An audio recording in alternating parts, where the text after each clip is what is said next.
হ্যাঁ, জলের সমস্যা। জলের এই সমস্যা কতদিন ধরে? লাইন ধরে ক্যানেল দিয়ে জল আয় না, না, কোন সময় আয় না? না এদিকে চলায় না।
হ্যাঁ, জলের সমস্যা।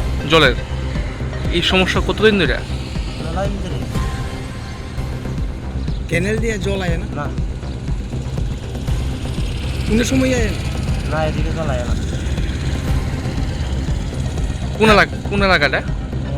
সামলাই এখানে কতটুকু মানে জমি আছে? প্রায় আসলে 80 কানির মতো। সবাই গরু চাষি না? জল লেগে লাগাতে না। এখন আপনারা জল কিভাবে আনতেছেন? জল তো ওই পারমিশনের জল একটা চলে, একটা দেয় আমরা 6-7 জনে লাগাই। এই ধানটা এখন লাগাইলে কবে উঠবো? এটা আমরা আষাঢ় মাস আষাঢ় মাসে। কীরকম জলের প্রয়োজন গরু চাষের ক্ষেত্রে? জল লাগে বেশি। জল ছাড়া পুরো ধান আমরা সবসময় মাটি ভিজা রাখি।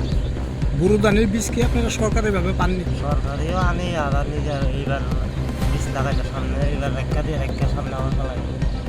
সার, কীটনাশক, ওষুধপত্র? আরও কিছু দাম আছে। হ্যাঁ, এই তো সরকারিভাবে পাননি। সরকারিভাবে লিস্টি দিলে পায় না, পাই না। আমরা সব তো পঞ্চায়েত যে কোন পঞ্চায়েত? বিষ্ণু কি নাম আপনার? হ্যাঁ, যজ্ঞের স্বর্ণ